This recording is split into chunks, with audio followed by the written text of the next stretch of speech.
morning, everyone. Welcome, and we're very excited. This is the first time we've had a women event at the New England ICSC.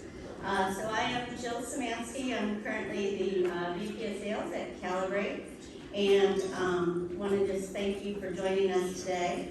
So I'm really excited to moderate this panel.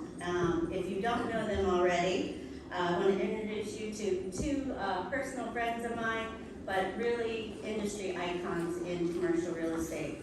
So first off, we have Val Richardson. She is currently the Chief Operating Officer of ICSC, 40 years in the business. Prior roles were with Container Store and for 20 years, and then also Ann Taylor and Barnes & Noble. Her first job was with Trammell Crow Company down in Texas, and at that time we were the largest shopping center developer in the country. She's also on two boards with Kimco and American Healthcare. Then we also have Pam Goodwin. Pam's the founder and CEO of Goodwin Commercial, based in Plano, Texas, which specializes in single-tenant net lease properties. Prior roles for Pam were with Brinker. That's actually where we met. I was with Applebee's, and so we were both in Texas, kind of competing on sites. At that time, she worked on Chili's and On the Border throughout the country, and then also property management for some large shopping center owners.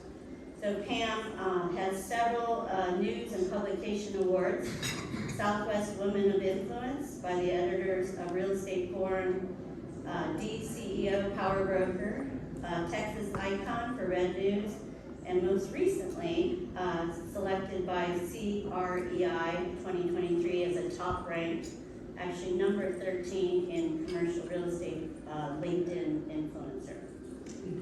So she's also published 3 books. They're all out front if you want to take a look at those. The one we're going to talk about today is the most recent, Blaze Your Own Trail, 20 Leaders in Commercial Real Estate, share their unique path to success, which we'll discuss later, 1 cent lemonade to $1 million deals, and winning ways in commercial real estate. So welcome, ladies, to the New England ICSC, and thanks for taking your time. So we're going to cover 3 topics today, and then take some questions at the end. Women investing in commercial real estate, social media, and the book Blaze Your Own Trail. So Val, why do you think we typically don't see women investing in commercial real estate? You know, I think this is a really interesting topic because women typically, at least in commercial real estate, are very effective. They're great brokers, great leasing agents, and are generating cash usually from payoffs and those. But a lot of women are uncomfortable with the idea of investing in real estate. And I think one of the things is just confidence. Maybe you don't feel like you know enough. Maybe it seems a little daunting. Maybe there's a fear of what if I invest and it doesn't work out. And so there's a lot of kind of emotional dynamics that are going on that shield many women from actually taking that step to invest.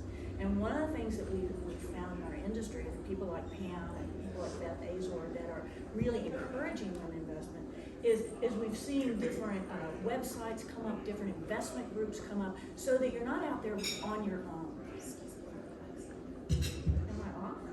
Can y'all hear me? You're off. It's a microphone's on. I think I'm on. No? Yeah, Is that better? Yeah. Do I need to start over? Okay. So, invest. Okay, good. But really the point is that if you believe in our business, and then you understand and you see with all the major property owners, for example, that equity is really the way to build wealth, right? When I worked for Mr. Crow years ago, he would say, you know, if you want to get rich, sell real estate. If you want to get wealthy, own real estate. And that's still true today. So it's about yourself understanding what concerns that you have, educating yourself, getting on some of these women investing groups. There's several of them on the website, or getting with women's pipeline groups. group that talks a lot about investing, getting on a master class that explains different ways to invest your money in real estate. Look at self-directed IRAs that I know Pam's a big fan of, with your financial counselor on how to invest in real estate. So you're doing little pieces. Maybe it's $5,000, maybe it's $10,000, but it's equity in real property. And that's an opportunity for you to really build wealth over time. Awesome. Pam, you started your own business in 2006. So was that the first time you invested in real estate? I have to go back about women investing this morning. I'm like hooked on Alexa in my room. Anybody else? So I had to ask Alexa, how come women are not investing in commercial real estate? You know what she said? Because they lack confidence. And then I said, oh, that can't be right. And I said, Alexa, how come women aren't investing in commercial real estate? And she said, they're intimidated because they don't have the knowledge. So we're going to have to fix Alexa. But, well, thank you for having me here from Texas. I have thoroughly enjoyed New England. I may have to just move here. No, you cannot leave Texas. But my family kind of started investing in single family homes, just a few that kind of got me interested. I had always worked on the landlord side, doing project management, tenant coordination for large shopping center developers. And then I went to go work at Brinker, developing Chili's. I actually thought I wanted to own a restaurant. And I found out very quickly I wanted to own the real estate.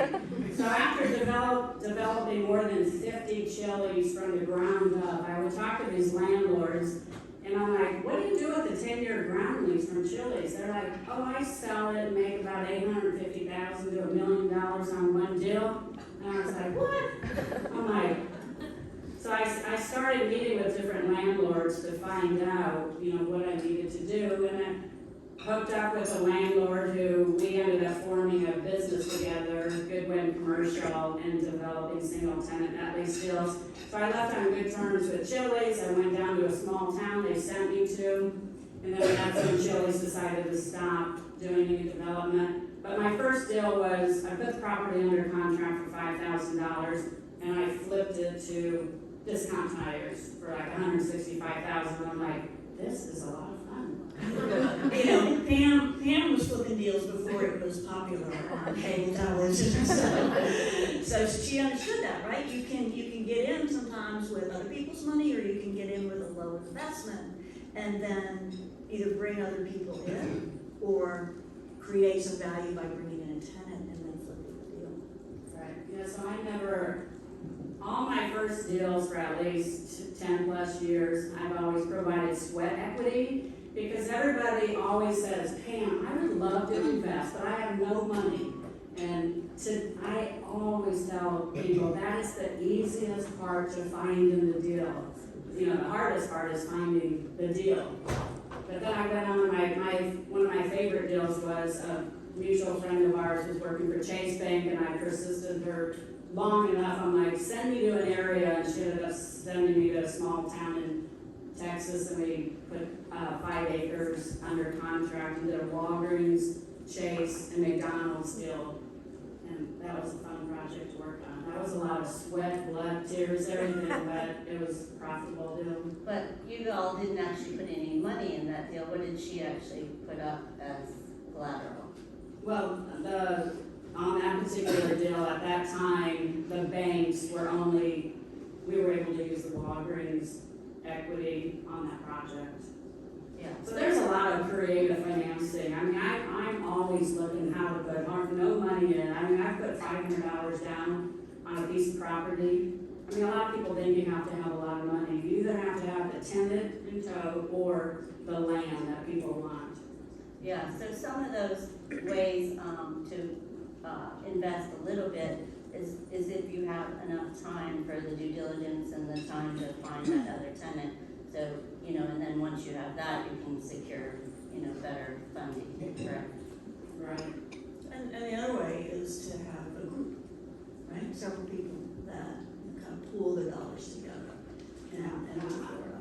Well, didn't, you said Beth Azor just did that too? Right, I believe in, what I've learned in my 35 years in this business is collaboration is key. All these women in here, I mean, we could all put together, who wants to do that? You know, we could all put in and talk about that on how we can develop together.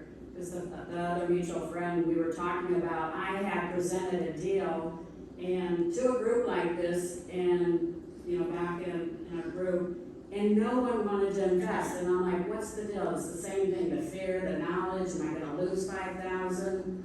And I ended up having one person in our group, a female, invest with us. And we put no money down. We used a couple duplexes, you know, and it was a nice success story. I mean, I always love telling this story because it was an old building, and my husband's like, you will, and the guy was asking so much money for the property, and to get the rent for that, my husband's like, you will never get $30 a square foot for rent in that building. So I ended up getting $33 for that. So don't listen to people. I mean, even in your own household, you have to, you know, tune it out and just go for it. So, when we were kind of prepping for the call and stuff, Val mentioned on one of our calls about marketplace IQ, and I don't know if any of you have gone on the ICSC website and checked this out, but I wanted to let Val talk a little bit about it because it's simply amazing. So, Thank you. Marketplaces IQ is a new offering for our members. It's complimentary. It comes with your membership. And if you go on the ICSC, go on your homepage, ICSC website, there's a link. You'll see it says Marketplaces IQ. Click to it. And that takes you to a commercial property search platform that is tied to the National Association of Realtors. Because people know a lot of times when you're searching for a house, you'll go on an NAR website, you can look at all the residential sites in the area. Well, this is the commercial version of that. And it's not only retail, it's all commercial. And it's not only properties that are either for sale or for lease, but it also has public records for off-market properties. So let's say you're interested in searching for a piece of land in a certain market. You can use this tool